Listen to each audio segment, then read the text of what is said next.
What happens when a child is born into unimaginable wealth, and then erased from it? This is not a story about luck. It's not about talent alone.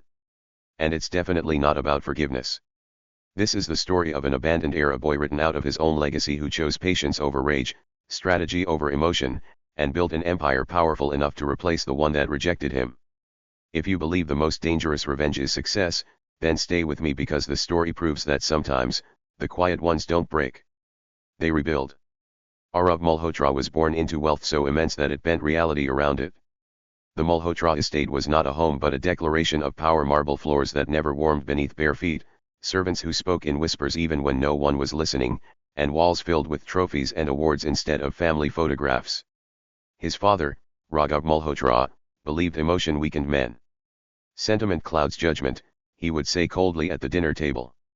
Legacy is the only thing that survives us. To Raghav, love was optional, control was not. In that sterile world, Arav's mother, Nandini, was an act of quiet rebellion. She would kneel beside him while he read and whisper, never accept answers just because they come from authority. When he hesitated to speak, she would smile and tell him, silence isn't fear, Arav. It's thought. Her presence softened the house just enough to make it bearable. When she died suddenly from illness, the silence she left behind was not gentle, it was absolute. Raghav did not fall apart, he reorganized his life. The past cannot slow us down, he said flatly at the funeral, already looking forward. Within 2 years, he remarried. Kavita arrived with polished grace and ambition sharpened to a blade. She studied the household the way an investor studies risk. When her son Kunal was born, she held him proudly and said, this one has strength. She watched Arav quietly from a distance. He's sensitive, she remarked one evening, her tone neutral but decisive. Raghav nodded. He's different, he replied, already drifting away. Kunal grew loud, confident, athletic, everything Raghav admired. Arav grew observant, careful, and silent, learning quickly that being unseen was safer than being misunderstood.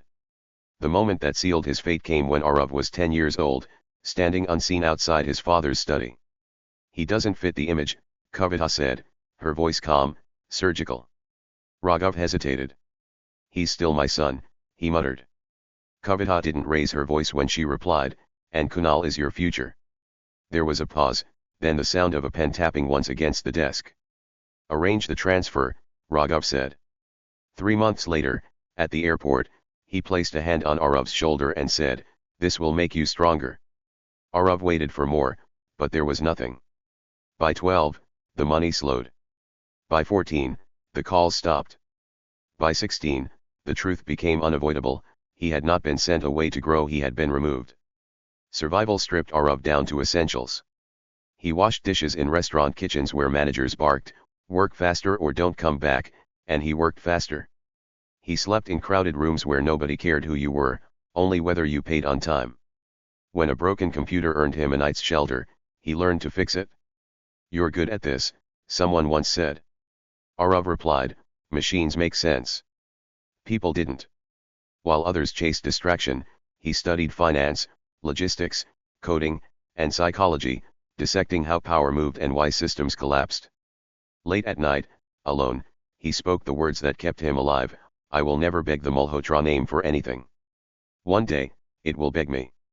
At 22, Arav launched a small software service optimizing supply chains for struggling businesses. You're underselling yourself, an early client warned him. Arav shook his head. Survive first, he said. Then we'll talk about profit. He delivered relentlessly, earning loyalty that money couldn't buy. By 28, the company expanded into infrastructure analytics, energy efficiency, and transportation systems. He named it Axiom Industries. No family branding, an investor asked skeptically. Arav met his gaze. I didn't inherit this, he said. I built it. Axiom grew quietly, almost invisibly. While the Malhotra Group dominated headlines with flashy acquisitions and political connections, Axiom worked behind the scenes, optimizing the systems everyone else depended on, including Malhotra Group. Arav studied his father's empire like a blueprint: outdated processes, bloated hierarchies, fragile loyalty. He didn't sabotage it. He replaced it. As profits slipped, Raghav slammed his fist on conference tables. Who is bleeding us? He demanded. Advisors were fired. Control tightened. Kunal waved concerns away. Relax, he laughed. The Malhotra name still scares people. Arav watched patiently, knowing fear was temporary but dependence was fatal. The Global Industrial Summit was meant to restore Raghav Malhotra's dominance. When Axiom Industries appeared as a keynote speaker, he barely noticed the name until Arav stepped onto the stage. Raghav stiffened. That's him, he whispered, disbelief cracking his voice. Arav spoke calmly, without accusation, laying out data, trends, and failures hidden beneath arrogance. Empires don't fall because of enemies, he said evenly. They fall because they refuse to evolve. His eyes locked onto Raghav's. This isn't personal, Arav continued. It's inevitable. The applause was thunderous. Raghav felt something tighten in his chest. He's taking everything, he muttered. For the first time, he was afraid. Behind closed doors, the confrontation exploded. Why are you doing this?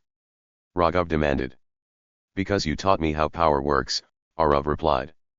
I gave you opportunity, Raghav snapped. Arav didn't flinch. You gave me abandonment. Kunal scoffed.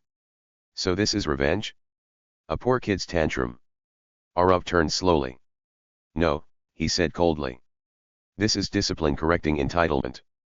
Weeks later, Axiom legally acquired failing Malhotra subsidiaries. Employees left willingly. Partners defected quietly. When Kunal signed a reckless political deal that detonated in public scandal, Raghav screamed, "You've ruined us." Kunal shouted back, "I was fixing it." The empire didn't collapse, it shrank, stripped of influence piece by piece. In the end, Raghav requested one final meeting. No lawyers. No advisors. Just the truth. I was wrong, he said, his voice hollow. Arav searched himself for anger and found none. I didn't come for your apology, he said quietly. I came so you'd know what it feels like to be irrelevant. When Raghav offered him the Malhotra legacy, Arav stood.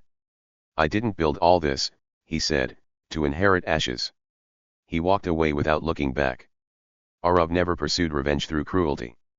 He pursued it through precision. Axiom Industries became one of the most respected empires in the world, and Arav funded education programs for abandoned children without explanation. He didn't need to explain. The greatest revenge was not destroying the man who abandoned him, it was becoming so powerful that the man no longer mattered.